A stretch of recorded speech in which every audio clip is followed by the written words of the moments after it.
Hey everyone, it's Alex, and before we get started, I just wanted to say thank you to Stadisk for editing this video, and I wanted to apologize for this taking so long. I said it on Twitter, but as of right now I'm taking a break from Twitter, so I figured I would just say it here anyway. I thought this project would be a whole lot smaller than it actually is, so that's what took so long. I was expecting maybe a page and a half, 2 pages of script, but as I'm finalizing this, I am currently on page number 6 with still quite a bit left to talk about, so yeah. I'm sorry this took so long. The next one won't take nearly as long because I know that one's going to be longer. So, alright. That's all I have to say, so on with the video. Kingdom Hearts has a reputation that precedes it. A crossover between Disney and Final Fantasy sounds totally absurd.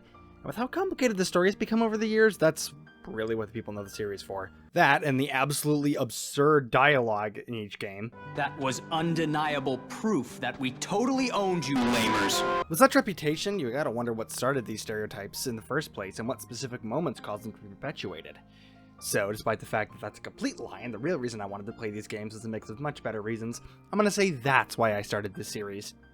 Stadisk and I played through basically the whole Kingdom Hearts saga together, at least those available in the PS4 collection of the story so far.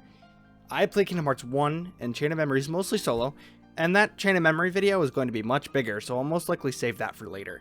For now, I'd like to focus my attention on Kingdom Hearts 1, the first in the series release order-wise and the first one I played. I wouldn't say that this alone is the blueprint that future games followed, because that isn't true. Both Kingdom Hearts 1 and 2 share that distinction. I know that this intro is already pretty long by my standards, but I wanted to pull back the curtain a little bit. I mentioned in my 2021 Halloween special, I wanted to make a series out of the type of video that video was.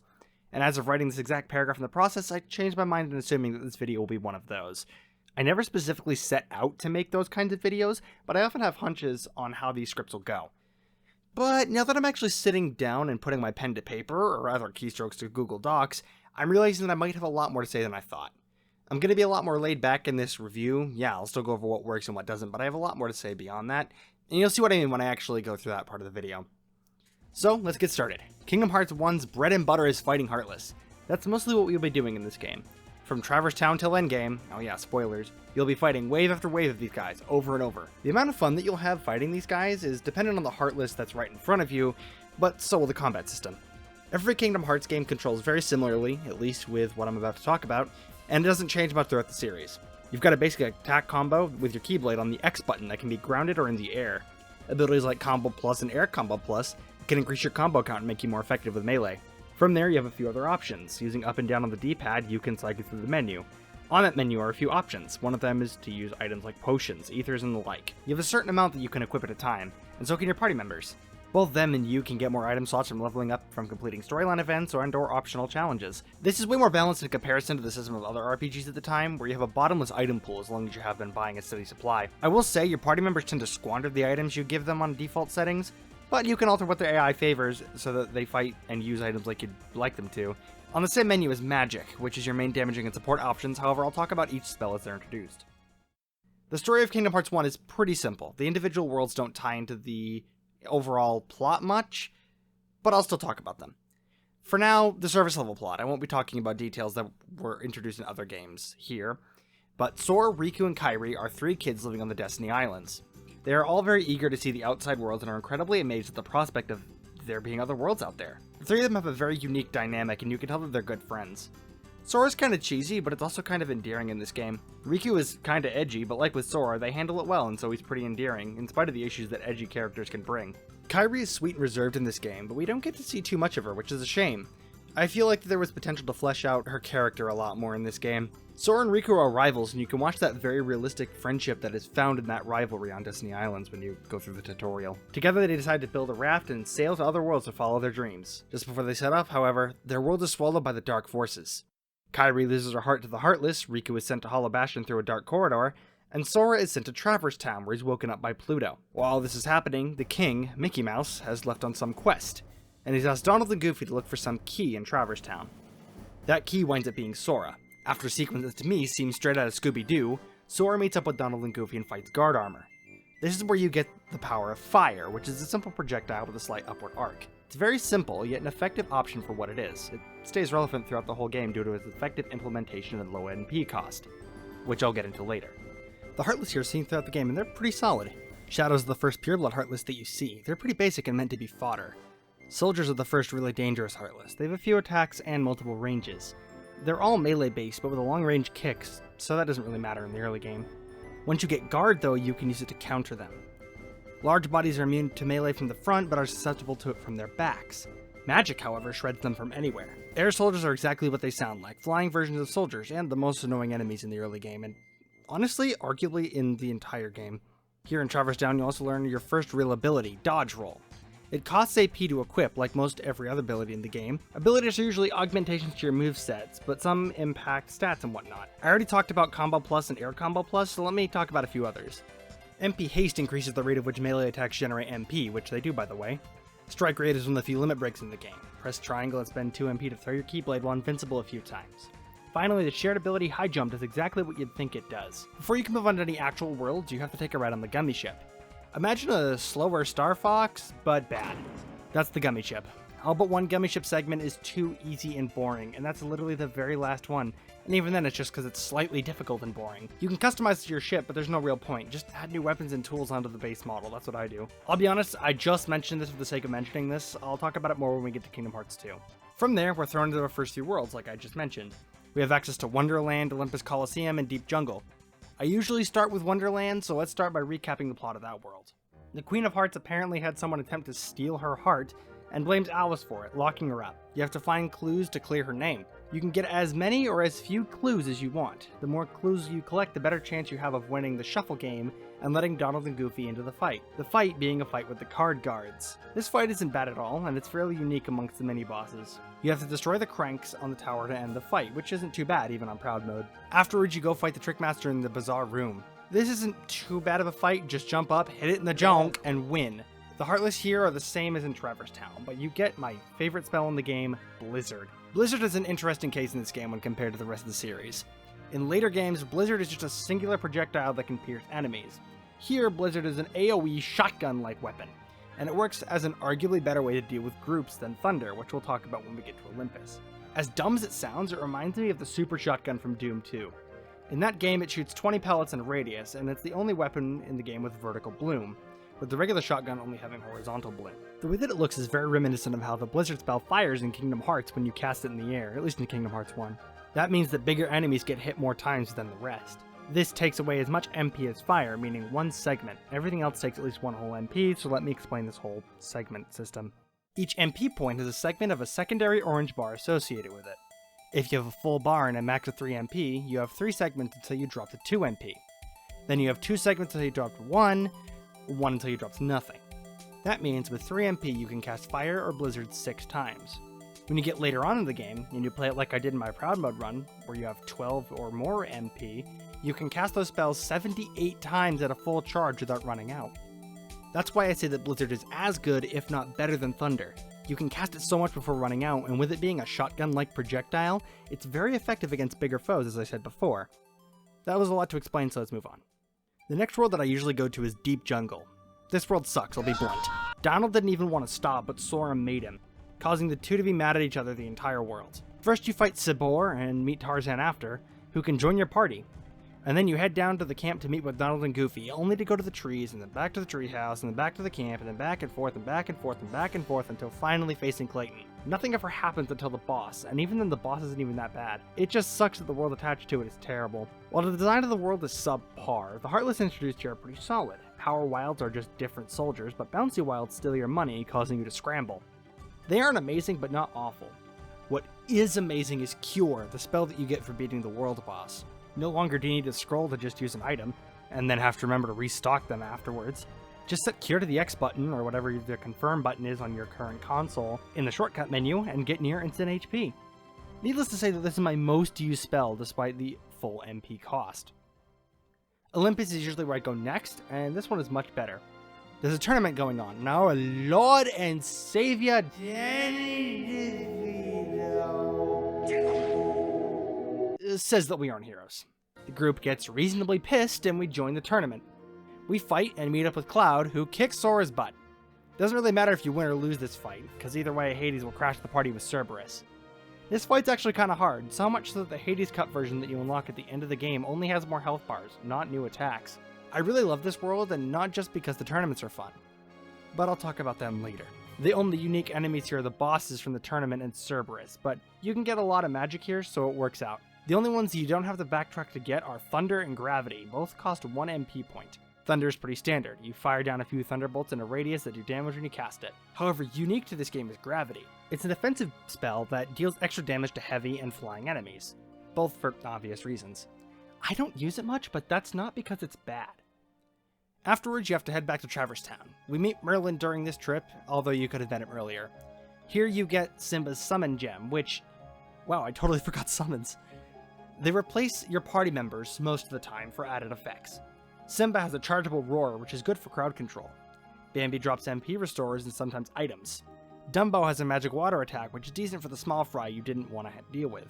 And Mushu is your endgame boss killer with a fire attack. You little dirt!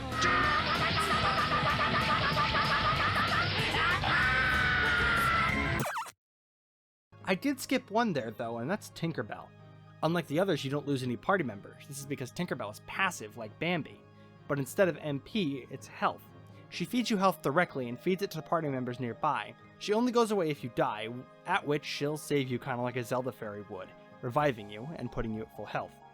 I used her plenty. You need both party members alive and present to use summons, but at least you can use world-specific party members with them. Anyway, you had to Traverse Town to learn more about keyholes, which is stupid because you would have at least sealed 2 at this point. But whatever. You learn a bit more about Ansem the Wise and how he accidentally created the Heartless. The reports you collect are from him. We'll see more of him in the Kingdom Hearts 2 video. In order to finally seal Traverse Town's keyhole, you have to beat opposite armor. The fight's not bad, and it's actually optional. I accidentally skipped it in my Proud Mode run after I accidentally reset a save, and I turned it into an absolute curb stomp. Fun fight, and it gives you arrows as a reward. Arrow in this game is arguably the best it's ever been. You cast a protective shield around yourself that reduces oncoming damage, and at higher levels even attacks for you when you get close. It doesn't do amazing damage, but it's good when you go for melee hits. It does cost 2 MP though. Afterward you go to Agrabah. This world's plot's pretty similar to the original Aladdin, and the world's kinda cramped design-wise, so I'll skip it. The Heartless are pretty iterative as well. Fat Bandits are just large bodies with a fire attack that reward tech points or bonus XP when you hit it with a blizzard spell. And the Bandits are just soldiers with a sword. From an okay world to a downright bad one though, Atlantica's plot doesn't even exist. It's literally just running back and forth looking for useless garbage. It lasts for far too long. We learn that King Triton knows about other worlds and keyholes, so I guess, world order be damned, he knows. I really hate this world, and I think that the Heartless suck too. They're all just iterations on soldiers that have more vertical movement. Yes, the Search Ghosts are also here too, but I'd rather talk about them in the world that they were built for. What's worse is after Atlantica you have to go to Monstro.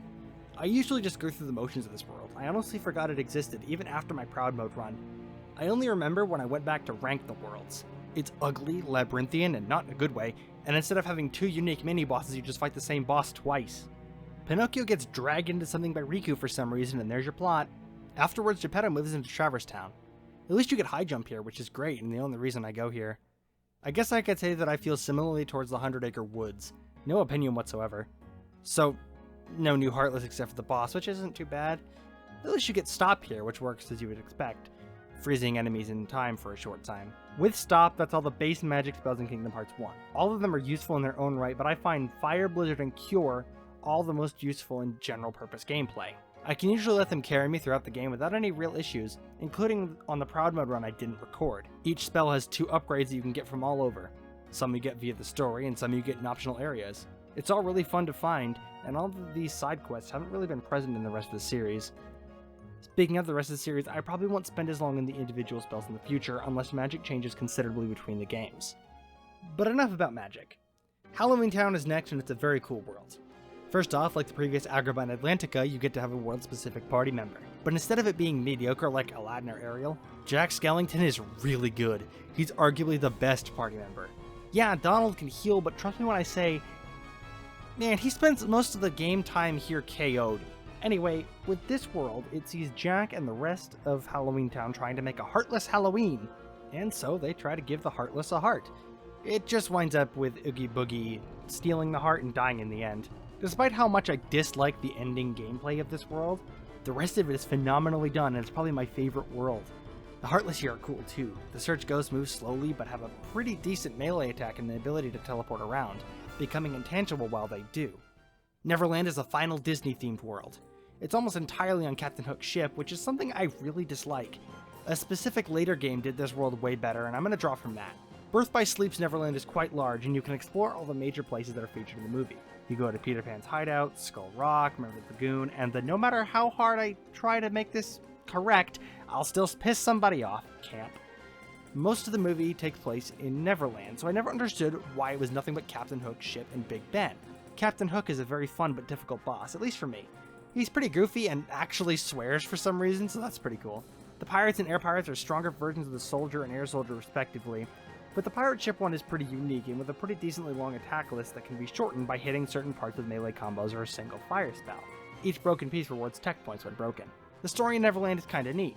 Kairi was being stored here on Hook's ship, so while we meet up with Riku, who's kinda mad that Sora has been seemingly doing nothing to help Kairi, which again is just a lie told by Maleficent, because we're outgunned on the deck and they were ready for us, we're locked underneath the ship. Peter Pan is there looking for Wendy and he joins the party. The reason Wendy is even here is because they thought that she was one of the 7 Princesses of Light, which is something that ends up being more important in the next area. You have a boss with Anti-Sora here, which is way more annoying than powerful than Anti-Sora in any later Kingdom Hearts game. Not really important to the plot, but I just didn't know where else to put this. Those are really the only important plot points in the world. Afterward is Hollow Bastion. It's the only world that you have to revisit, and it's pretty huge. The lower section, where you traverse first, is called the Sewers, and I'll get to the story in a minute. Afterwards, you head to the castle proper, weaving in and out between balconies and the innermost sections. There are a few bosses here. You have to fight 2 Riku fights, obviously the second one being harder, a fight with Human and Dragon Maleficent, and your first fight with the Behemoth Heartless. It's a lot of bosses back to back, and it kind of frustrated me in my Proud Mode run. Despite this being an original world, you actually have a world-specific party member this time. Beast isn't a bad party member either. He's got a strong physical strength stat with decent abilities to keep him relevant in combat. I'll talk about the Heartless here later, but for now let's focus on the story. Upon arrival, Sora is abandoned by Donald and Goofy after Riku steals the Keyblade from Sora. You're left powerless as the wooden sword you're left with deals 0 damage. Yet it can build MP on hit, so you can still freely cast magic. Great. Alright. Shortly after this you meet up with Beast, who takes you through the lower section until you can enter the castle proper. Here, Beast recklessly goes after an illusion of Belle, after telling us to be careful no less. And Donald and Goofy rejoin you after Riku tries to kill you, leading to one of the dumbest and most iconic lines in the entire series. How will you fight without a weapon? I don't need a weapon. My friends are my power. Afterward, Riku is rightfully mad, as he was promised the Keyblade. Ansem takes advantage of his jealousy and tries to possess him, and actually succeeds. Through this possession, Riku gets the Keyblade again, and a special one to influence people's hearts. After a fight with Maleficent, the group enters the deepest chambers. Kairi's there, and Riku Ansem attempts to steal Kairi's heart, as she is one of the 7 princesses that we talked about before. And the two fight, Sora and Riku, I mean. Afterwards, Sora uses the Keyblade Riku was using to free Kairi from his own heart, which he learned was there just moments before. This turns Sora into a Heartless as the others are driven away. Eventually though, Sora meets up with them and with Kairi's help returns to his human form. After going back to Traverse Town, you have to call through the castle again to unlock the keyhole and reunite Belle with Beast. Then we have that final boss with the Behemoth, and then we're sent to the end of the world. This is what's left of the worlds taken by the Heartless. And aside from fighting a boss with the devil from Fantasia, the only other thing to note is the insanely hard Heartless Gauntlet right before the final boss. This room has given me trouble in both my playthroughs. It's like 10 waves of the hardest Heartless in the game back to back. I got stuck. Bad for a long time both times. At least the Heartless were neat. Angel Stars are unique magic casters that can use their wings to block all incoming attacks. They're very difficult to take down, especially in groups or with other Heartless, usually the Invisible. Speaking of, the Invisible are insanely powerful. Their sword swings take plenty of health out, and like the Search Ghost, they can become intangible for a short time. But unlike Search Ghosts, when they do so, they become wisps that orbit Sora or other party members and eventually attack. Only well-timed dodge roll can protect you. Neo Shadows are rare Heartless that are an amalgamation of Search Ghosts, Soldiers, and of course Shadows. They can go into the floor and attack from there. They're invincible quite often. This is the strongest they've ever been in my experience. Before I talk about the final boss, I do want to comment on the world design itself.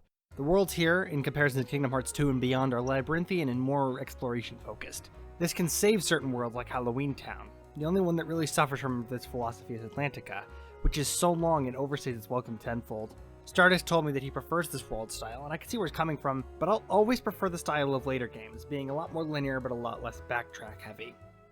Ansem afterwards is an interesting final boss fight that tends to go on just a little bit too long. The first phase is fighting Ansem and Star Platinum.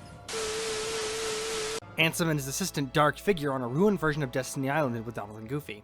This phase isn't too bad. Next is a Dark Side rematch, which is pretty similar. Then, another round with regular Ansem with a new attack. This one's hard if you're bad at guarding, but otherwise that's fine. Then you have multiple phases with this giant Ansem.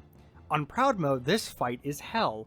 Lasers constantly firing, multiple Heartless, the inability to dodge, and requiring to either be within melee range or stationary to do damage. In my experience, you're practically required to have Eriga and Kiriga in order to survive this in Proud Mode. For the vast majority of the fight, you don't have party members to back you up. You have to fight to get them back in the later phases of the fight. Only then does the boss's unrelenting difficulty let up. I'll be honest, it's been a while since the footage you're seeing has been gathered, and that was on Standard Mode. However, I recently did a Proud Mode run, and this fight single-handedly made me kinda sick of the game afterwards. The boss is fairly well designed, it just irritated me on how long it lasted in this most recent run. Afterward, we're greeted to a cutscene. Ansem, despite losing the boss fight, is able to muster up enough strength to open the door to darkness that he's been calling Kingdom Hearts the whole time. Sora basically calls Ansem a moron and says that Kingdom Hearts isn't of darkness, but of light. Ansem then gets blinded by the light of Kingdom Hearts and dies. Sora, Donald, and Goofy then close the door, but are only able to do so with the help of Riku and Mickey. But that in turn seals them inside the realm of darkness. It's sealed from both sides by Sora and Mickey. Sora reminisces about the good memories he had with Riku before turning around to see Kairi. The two go into pre-rendered mode, as the ground Kairi's standing on tries to turn back into the ground of their own island. The two drift apart as Sora promises to always be with her. From here we have a performance of Simple and Clean as we see Kairi adding the second power-proof fruit to the cave drawing, after the island is restored. Finally, we cut to Sora and the gang walking through a grassy field and talking about how to find Riku and Mickey, where they run into Pluto holding a letter. They give chase, leading to the events of Chain of Memories. So, now that I've explained every world, the final boss, and ending, how about we rank the world as a whole? I made a tier list in Tier Maker, and I'll explain my choices. Atlantica is obvious as our deep jungle, Monstro, and the 100-acre woods. Wonderland is a decent first world, and Agrabah is a bit too cramped and slow for my liking, so they're here in the decent tier. Neverland was disappointing, but not bad, so I figured I'd put it with the other two in decent. As for the end of the world, as much as I struggle with it, I think it's a pretty sick world, but not as good as the rest. Halloween Town is here for the reasons I already stated. Destiny Islands is in the highest tier because it's a very good tutorial. Very good. There's a lot to do besides the main objective, and it teaches you the basics pretty well. Not much else to say other than that. Traverse Town is here due to its look, level design, and interesting story sequences. The aesthetic of Traverse Town is what I think of when I think Kingdom Hearts 1. And Guard Armor and Opposite Armor are really memorable bosses to me, especially Opposite Armor because he caught me way off guard. Pun, not intended. Considerably in my first run. A lot of the major plot and world building is done here, making the world relevant late game for reasons other than the shops that are stationed here. I will admit that without the story segments, this world wouldn't be as memorable for me. Plus, like I just mentioned, all the shops in the game are stationed here. Now, Olympus. While the story here is good, what's better is the tournaments. You can enter each tournament in a few ways, regularly, under the gun of a time trial, or with or without party members. They're challenging and allow you to fight characters like Cloud, Yuffie, Squall, and later Sephiroth. I plan to make an entire video analyzing the fights of Sephiroth, comparing them to the Final Fantasy VII original and the later remakes fight, so I won't go over it here. No, this isn't a thinly veiled excuse for me not being able to beat them on either Kingdom Hearts game, and you can't tell me otherwise. Aside from that, they consistently stay fun, and I love the tournaments for it. Each wave is uniquely challenging, and some are even references to other media like the wave titled The Avengers and the Hades Cup. All this means that Olympus easily deserves a top spot. Finally, the best world, Hollow Bastion. Remember what I said about the aesthetic of Traverse Town? That also applies here. Furthermore, when I think Kingdom Hearts 1, one of the first worlds that comes to mind is Hollow Bastion. As much grief as some of the bosses gave me in Proud Mode, the design of each area and boss here is expertly handled, and it means that the combat here is rarely dull. The Heartless introduced here are interestingly designed as well. Dark Balls are more or less fodder if you know what you're doing and can manage them well. If you don't do either of those things, well, they're pretty tough and pretty deadly, since they usually appear in large groups in conjunction with other Heartless. I'll be the first to admit sometimes I struggle with them. Defenders are pretty generic, invincible from the front so you hit them from the back, kind of like the large bodies from earlier, but they're also immune to magic most of the time. Sometimes the shield's eyes will glow red or blue, and when it does that, hit it with the opposite magic type of their glow and you'll get tech points and stagger them, giving you an opening. The Wyverns are a stronger air pilot or air soldiers. However, they aren't as annoying. Plus, thanks to the level design of Hall of Bastion, sometimes you either have to use magic or lure them in to use melee. The Behemoth is a very cool concept, but it's executed poorly. Climb up, hit its horn, repeat. Yes, it's weak to gravity, but with how expensive it is, I tend to prefer melee to hitting it with spells. Looks sick, though. So, that's my list of best and worst Kingdom Hearts worlds, at least for Kingdom Hearts 1. My opinions aren't really that controversial, so I'd love to hear all your opinions. But, I'll be honest. I'm writing this at like 3:04 in the morning, and I'm exhausted and happy to finally be done with this script. The final page count is 9, but really 8 because there's like 3 sentences on the 9th page, in comparison to my 1 or 2 page prediction I had.